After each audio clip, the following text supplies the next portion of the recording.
Jumroh itu ikrar. Ya Allah, mulai hari ini setan musuh saya. Bismillahirrahmanirrahim. Mulai hari ini sampai akhir hayat setan musuh saya. Itu jumroh.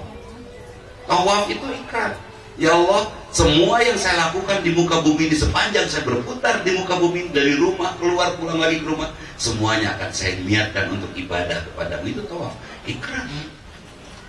Jadikan ibadah kita nasihat, termasuk salam. Assalamualaikum warahmatullahi, assalamualaikum warahmatullahi, itu ikrar. Saya akan selamatkan semua orang. Caranya saya selamatkan diri saya akan selamatkan semua orang. Itu ikrar. Jadi jangan sampai assalamualaikum kan tidak ikrar. Harus ada ikrar. Nanti kalau suami pulang ke rumah mengucapkan salam, dijawab nggak? Waalaikumsalam. Terus di pipi suami ada lipstik, ngamuk mual. Ngamuk mual bu. Lipstik cap bibir. Jangan marah karena sudah mengucapkan salam. Keselamatan bagimu. Masih perlu marah? Jangan. Sebentar Pak, di Nalawang, sebentar. Ya surprise. Surprise apa? Kalem. Berangkat ke belakang. Ambil laper sama pisin. Pisinnya diisi tanah. Langsung kepada suami, Pak, nih laper, hapus ya tadi nabi pilih lipstik. Hapus, tak pakai tanah, najis. Gak usah marah, Pak, bicara waktu. Nanti paling suaminya menjelaskan, oh, iya tadi dina angkot ngerem. Oh. Tadi katupan ngegas. Beres. Sederhana, tidak perlu marah. Kalau sudah ada kalimat assalamualaikum, sudah beres, tidak ada lagi marah. Betul kan? Tidak ada lagi marah, sudah assalamualaikum, waalaikumsalam, beres. Itu ibadah yang menasehati diri. Kemudian ibadah harus menjadi kesehatan. Sholat di awal waktu itu afdhalus sholat di awal waktiha. Itu kenapa sholat di awal waktu itu afdhal dibandingkan di akhir waktu? Padahal Allah kan maha tahu. Karena sholat di awal waktu berpengaruh kepada kesehatan dalam fisik kita. Saya pernah uji coba santri saya, sholat setengah jam lah setelah azan, itu tidak berpengaruh apa-apa. Yang dua lagi sholat paling lambat 15 menit setelah azan. Jadi pas azan durcong ya, beres azan sholat paling lambat 15 menit. Empat-empatnya ini sedang haid. Kenapa wanita yang haid tidak boleh sholat? Karena akan melancarkan peredaran darah. Nah, yang dua, sholat on time di awal waktu. Hari kedua, bleeding, pendarahan dahsyat. Yang dua lagi, karena di akhir waktu, itu tidak terjadi pendarahan. Sholat melancarkan peredaran darah. Itu pasti. Yang nifas tidak boleh sholat, karena darah berbahaya. Berbahaya. Seperti itu. Pas nanti melahirkan, tidak boleh sepanjang 40 hari tidur siang, karena bahaya. Harus dipaksa aja untuk tidak tidur siang sepanjang menyusui 40 hari. Kan gitu. Luar biasa perjuangan wanita kita. Maka ibu mau begadang, malam bayi nangis, siang tidak boleh tidur, suaminya mah tidur dulu ya, assalamualaikum. Pilih nalala kita. Lelaki mah senang bisa. Saya kadang-kadang bersyukur karena itu Allah memberikan umur yang pendek kepada laki-laki. Cukup senang. Nah itu. Jadi sholat melancarkan peredaran darah. Salam itu tidak boleh Pak. Salam itu sembarangan, harus pakai tenaga. Assalamualaikum warahmatullahi wabarakatuh. Justru kanan dulu, membuka rongga kiri. Assalamualaikum, berkiri, membuka rongga kanan. Nggak bisa salam barisan. Assalamualaikum itu bisa. Nggak ada artinya itu. Assalamualaikum. Pakai tenaga. Kau mau balikin adrak tak kena. Assalamualaikum. Assalamualaikum. Depan terberes. Ulah siga preman maleber. Sholat insaf, sholat berjamaah, salam dibalik. Dari sholat berjamaah salam tak kencang. Assalamualaikum warahmatullahi wabarakatuh. Jadi itu kan melongkan. Naon mana yang melong? Assalamualaikum warahmatullahi wabarakatuh. Melong hari mana yang melong? Beres sholat garalut. Ya, sholat menyehatkan, sholat melancarkan peredaran darah. Salah satu bukti konkret. Salah seorang teman saya dari Ambon, itu teman BBM. Dia saya tidak kenal. Dia belajar sholat melalui BBM. Saya rekam sholat anak saya kirim. Saya rekam sholat keponakan saya kirim ke sana. Saya nggak kenal dia orang Ambon. Satu sore, sore itu dia telepon saya. Ustaz, tolong saya. Tolong apa? Saya mau mati. Hah? Memang malaikat ayat itu? Ya tidak Ustaz. Saya kena serangan jantung. Kena serangan jantung? Iya Ustaz. Saya husnul khotimah. Husnul khotimah kemana? Tolong bimbing saya. Bimbing gimana? Saya di Ambon. Anda di Ambon, saya di Bandung. by phone Ustaz, by phone. Pakai teleponnya dibimbingnya, iya Ustaz. Nanti kalau pakai telepon Anda ngajoprak, saya terus ngajoprak. Bahaya. Nanti saya nanya, halo udah meninggal, udah kumaha.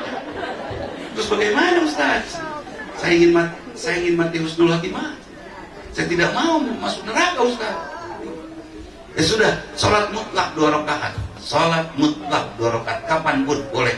Panjangkan sholatnya, panjangkan bacaannya, benar yang bagus bacaannya. Jangan asal-asalan. Insya Allah mudah-mudahan meninggal dalam keadaan sholat. Ustaz, terima kasih. Nggak ada kabar lagi. Maaf sih kan.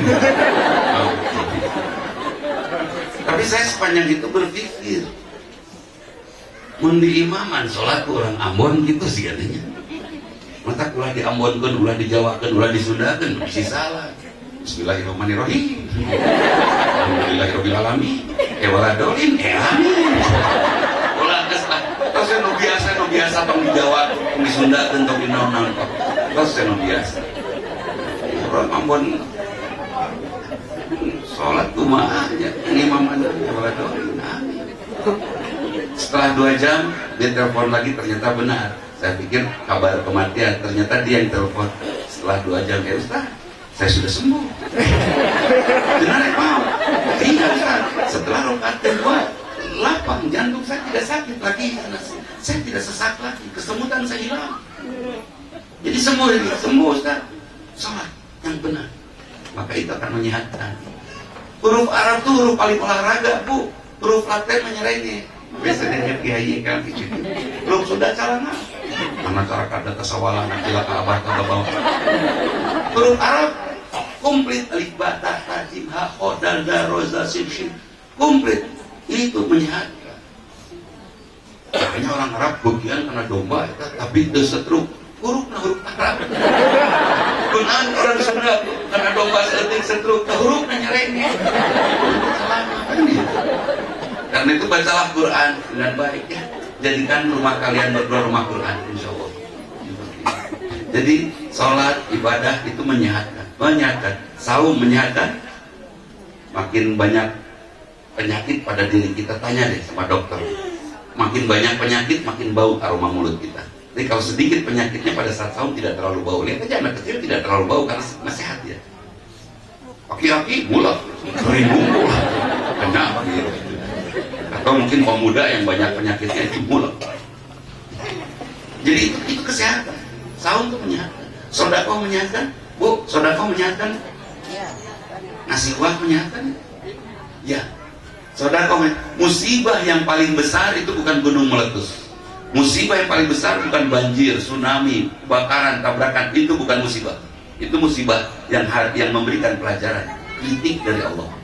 Musibah yang paling besar, musibah yang paling besar ketika di dalam hati kita ada rasa takut. Usir rasa takut itu dengan kebiasaan bersedekah, maka kita akan bisa meredam rasa takut.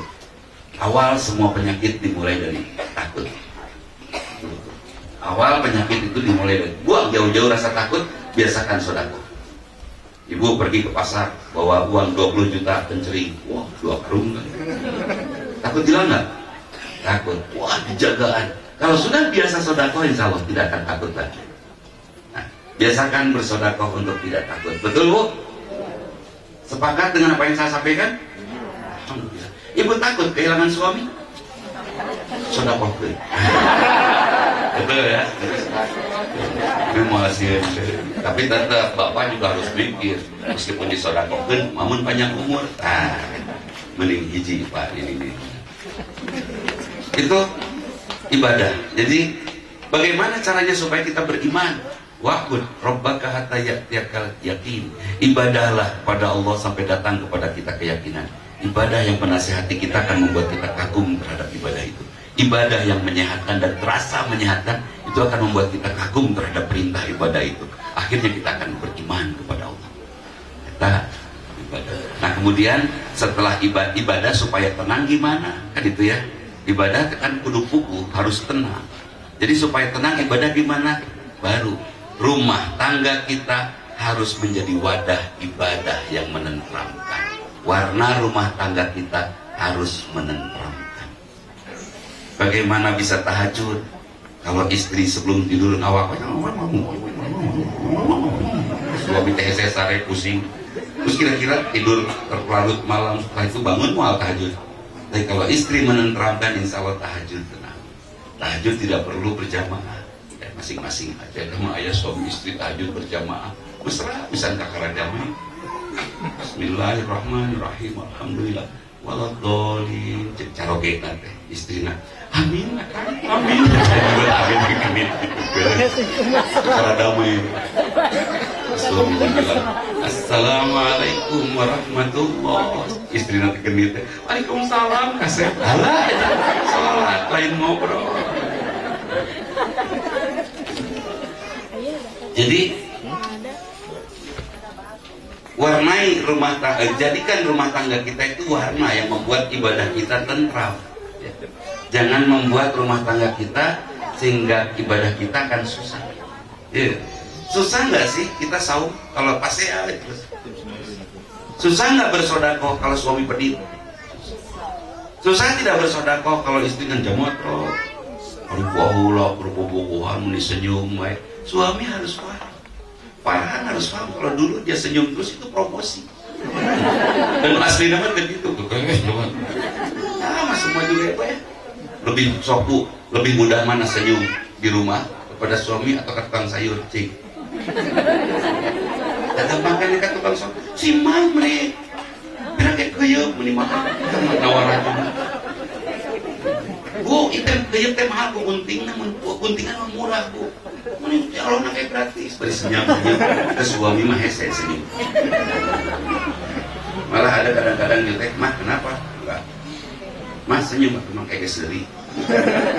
Mas nangtung lah cari kue. Kayak nangtung. Wanita itu makhluk tidak berperasaan, Pak. Ini perasaan mereka kurang. Siapa yang lebih halus perasaannya, laki-laki perempuan? Laki-laki perempuan.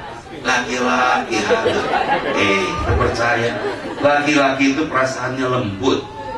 Karena itu tolong jangan kecewakan kami, sayangi kami. Saking lembut itu perasaan, kami bagikan kasih itu kepada banyak orang. Salah satu contoh sederhana.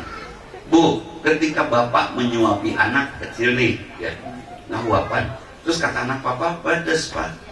Kira-kira diterusin nggak ngahuapan anak? Pedes? Oh, kayaknya papa genti. So, nih ini nggak pedes deh. Nah, kan itu ditunggu. Adek, lagi bapak, ibu nggak gitu, Nih deh, mah pedes. Enggak, itu segini mah. Bisa jadi minat orang Padang. Ibu-ibu, perasaannya keras. Dan Farhan, wanita itu sengaja oleh Allah diciptakan perasaannya keras supaya mereka sanggup melahirkan. Dan kalau perasaan mereka lembut, mereka tidak akan berani melahirkan. Ya. Kita laki-laki lembut, saking lembutnya kita mudah kapok. Wanita mah sudah melahirkan anak pertama pengen, kedua pengen, ketiga, laki mah disunatan sekali kapok. Ya. Jadi keras perasaan wanita. Ada ibu-ibu majelis talim pergi ke toko kain, dan tidak berperasaan. Hari bapak-bapak kan kata toko kain, kan hari itu berapa kan yang ditemukan yang abu-abu, sebelah abu-abu, yang hitam ini 600.000 pak, kalau yang itu yang sebelah yang biru, itu 300.000, yang itu 1,5 juta, merahannya. Gimana pak, mau lihat dulu? Enggak, biar nanti aja. Oke. Oh, ini yang kayak dia duluan, insya Allah. Laki. Perempuan nggak gitu. Saya tinggalin itu. Turun ke. Hari itu turun. Nah itu sana seluruh naik, seluruh deh. Turun. 12 gulung kakak. Sabar. Iya, aja beli merah balik. Lagi tidak punya perasaan. Bener. Terus ada fast track pada diri wanita. Jadi kalau komentar laki-laki misalnya istri mulak kurang harum, istri kurang harum, suami tidak langsung komentar dari mulak ini. Ngomong jangan mikir itu teh. Mending komentaran dia ngamuk. Kalau nggak di komentaran mulak. Mah itu mikir berulang-ulang diutakkan laki-laki. Tapi ujungnya kesimpulannya bawa lah dan kayak mandi beres. Bawa biarin aja nanti juga mandi. Ini nggak jadi komentar. Perempuan nggak gitu komentarnya. Pas kamu sedih apa menimulok iya nih langsung apa batur kasinggu. Oh nanti teh pada domba kita kikir tuh. Wanita lebih kasar dari laki-laki, betul? Kasar wanita kepahan. Ini sekedar ilmu aja ya, share di antara kita. Wanita tidak berperasaan malah dan kadang komentar terletak asal-asal. Laki-laki memikir mau apa teh. Sehingga laki-laki termasuk manusia yang sulit mengambil keputusan dan wanita sangat mudah mengambil keputusan dan mudah menyesal. Kemudian perasaan yang paling halus laki-laki, selera yang paling bagus perempuan laki. Ya, laki-laki dong. Master chef terbaik dunia laki-laki perempuan. Juru masak dunia terbaik laki-laki. Desainer terbaik dunia laki-laki perempuan. Laki-laki. Apa selera perempuan? Karena ada apa menipas? Selera. Nggak ada. Nanya rumah makan paling enak, tanya bapak-bapak tahu. Di situ aja 3.000 sapiring. Tapi tahu laki. Laki-laki tahu rumah makan paling enak meskipun mahal. Tapi kalau nanya rumah makan paling murah, gimana ya rumah makan murah? Tadi dia 7.500 sejam piringna. Mah gitu. Jelek selera perempuan, laki-laki mah seleranya. Karena itu Amya, tolong penuhi selera suami. Ya. Dan selera perempuan di mana? Uang. Paling resep nyimpen harta dan perhiasan. Nah supaya istri terpenuhi seleranya, jadilah suami yang rajin memberi nafkah pada istri. Kasih. Saya punya uang, saya kasihin semua sama istri saya udah. Saya nggak pegang lagi. Adi taranya pengkartos. Janggul atau udah sakuan. Enggak sama nasi kodok. Jangan canggul gitu. Saya kasihin semua sama istri. Insya Allah biarin aja. Kapan kita berhenti ngasih uang sama istri? Sampai istri ngomong, atos pinuh, atos. Sampai ngomong begitu. Betul Mel ya? Begitu. Kasihin aja. Dan jangan merasa rugi. Insya Allah ibu bapak juga akan bahagia, anaknya bisa membahagiakan istri. Kasihin aja bro. Saya ditanyakan sama anak saya, Pak, ini dikeumiin semua jadi rada susah ke istri, ke ibu mah kan susah minta bekal teh. Bapak mah gampang. Pak bekal mah kasih aja. Karena nanya pulangan apa Bapak? Hari ibu mah kasih bekal pulang teh. Mana pulangannya? Bapak mah bageur pisan pokoknya mah. Apa kata anak saya? Jadi dia rada susah minta bekal kalau dikasihin ke umi mah. Sengaja Bapak kasihin semuanya ke umi supaya karena Bapak pengen masuk surga langsung. Bahagia enggak? Nanti kata malaikat di alam barzah pada saat hari kiamat kebangkitan, Dudi orang Bandung. Untung orang Bandung Dudi mutakin ayat tilu nu kasep. Oh. Saya datang, udah enon kan? Ke malaikat saya ngomong, enon kan? Naik bus itu, bus patas, ya, yang paling cepat, benar, langsung surga. Berhenti dulu lah tuh? Tidak berhenti dulu, langsung surga. Bahagia enggak? Dari alam barzah ditanya sebentar langsung surga. Bahagia. Di jalan ketemu istri saya, Umi jangan surga acan karena laporan pertanggungjawaban. Udah kasihin aja bro sama istri, setuju Pak? Bro yang penting udah belajar ke surga.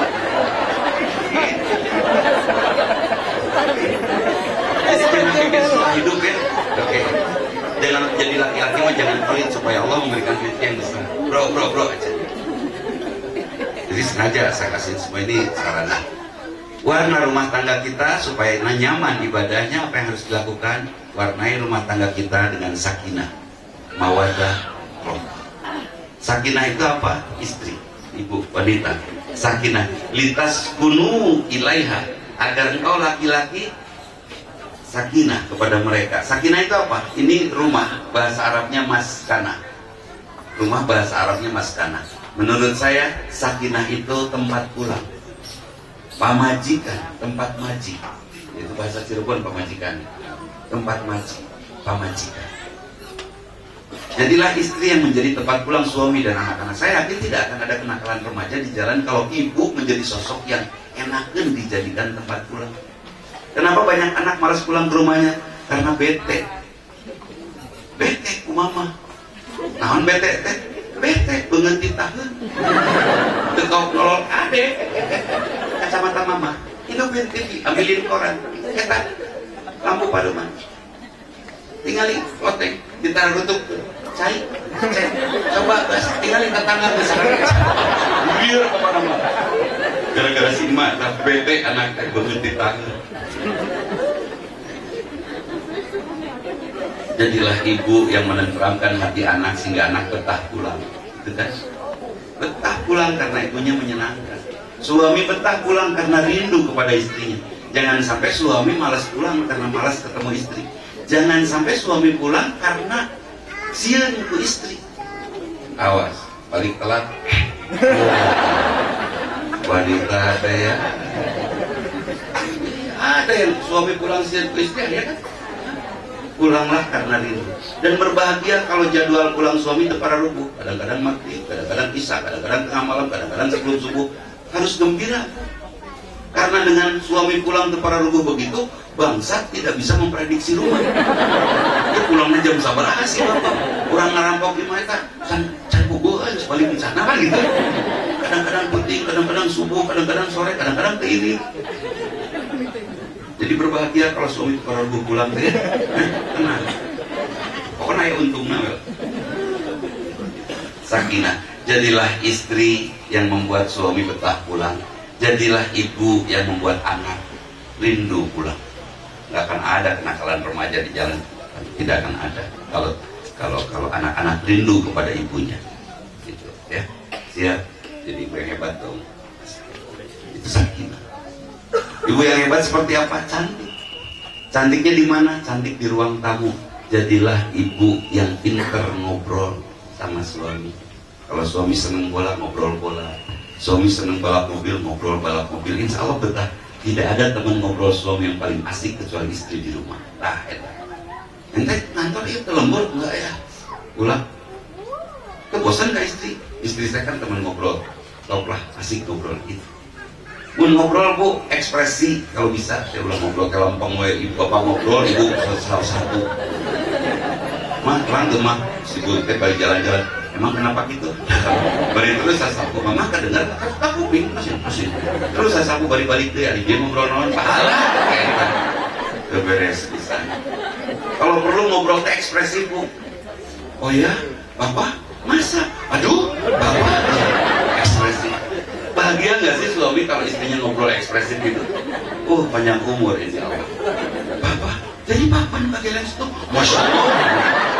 Itu bahagia sekali. Itu istri yang asik. Jadilah istri yang enak di cantik di ruang tamu, jadi teman ngobrol yang baik. Dan istri mah tadi tidak pakai perasaan ya suami resep bola dicarikan. Nonton bola, ini pemain bola teh bere bal hiji cewang main para bola. Pas nonton bola tengah malam gedenya kan usulnya teh gitu.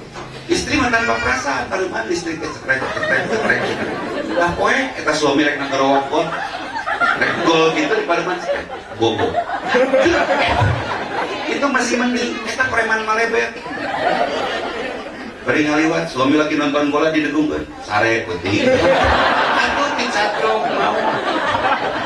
Jika kurang Mel, hati-hati Mel ya. Harus jadi istri yang hebat. Jadi istri yang cantik di ruang tamu, enak dan dijadiin teman ngobrol. Ya. Kemudian yang kedua, cantik di ruang makan. Nah, jago masak. Istri saya juga dulu tidak bisa masak sama. Belajar dari itu. Belajar dari orang tua. Istri saya dulu menu karena saya nikah masih kuliah Pak. Menu makan pagi ceplok telur. Sore-sore telur ceplok.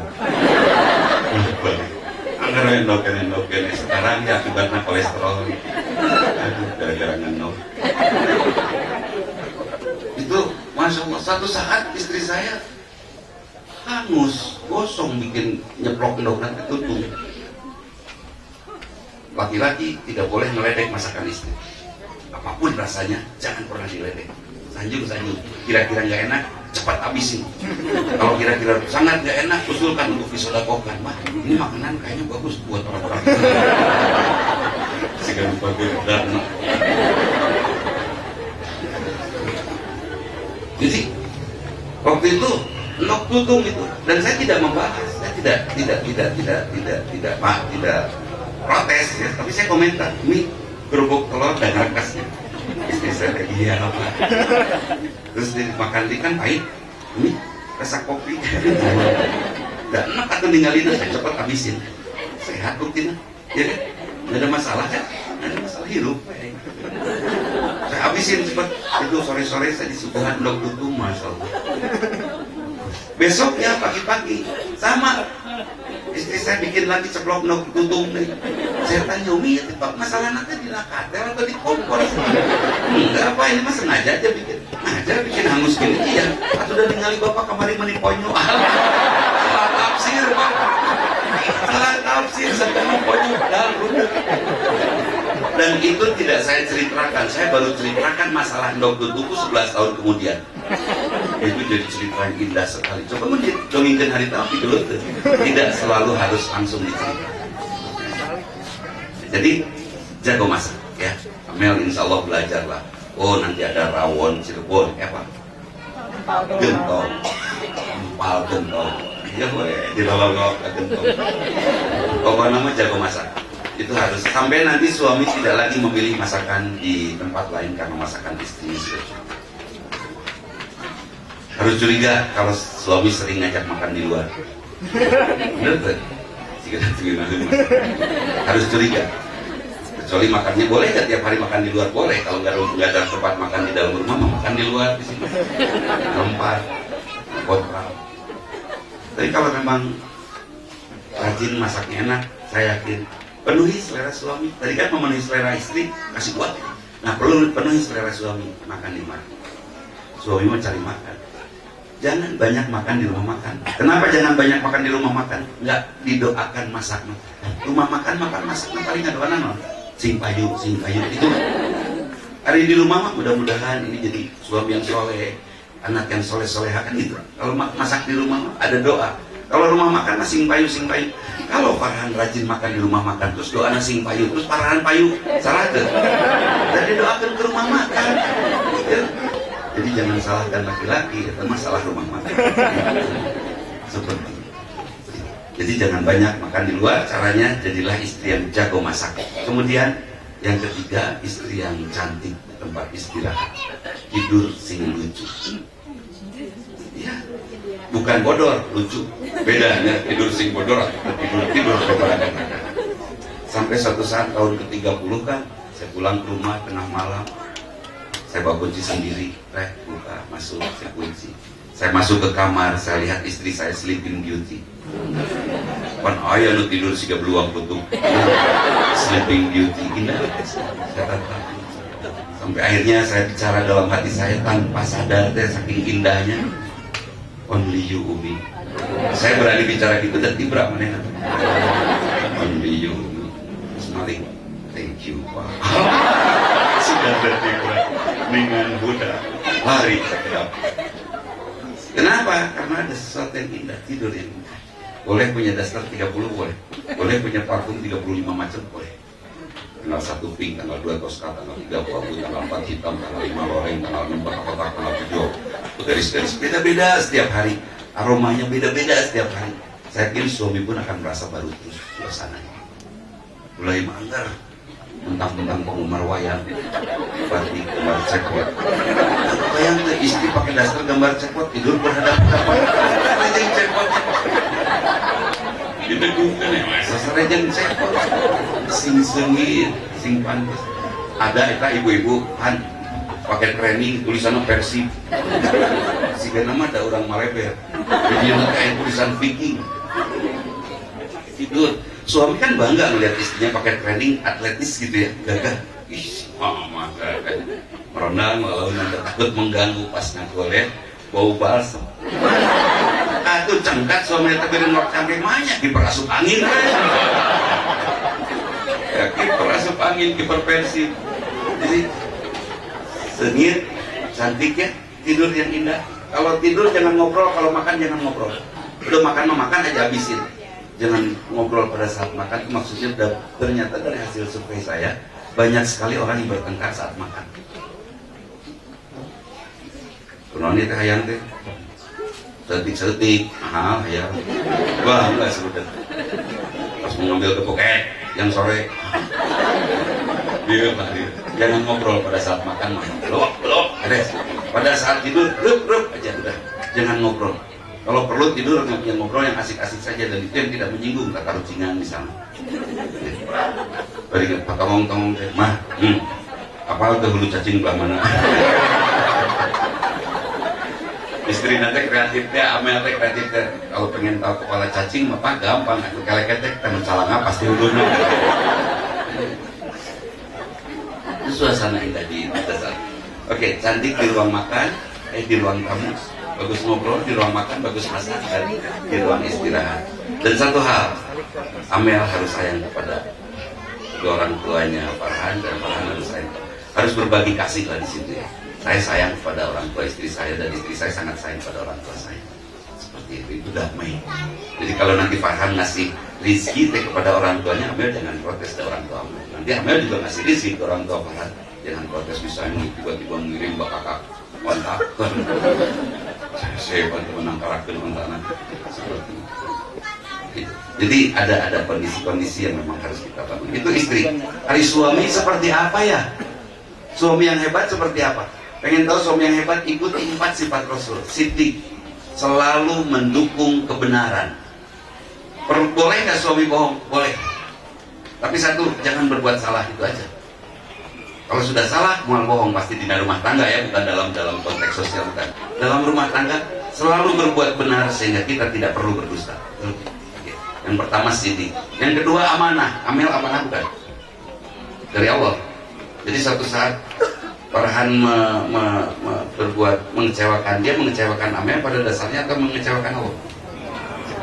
Hati itu amanah. Ya.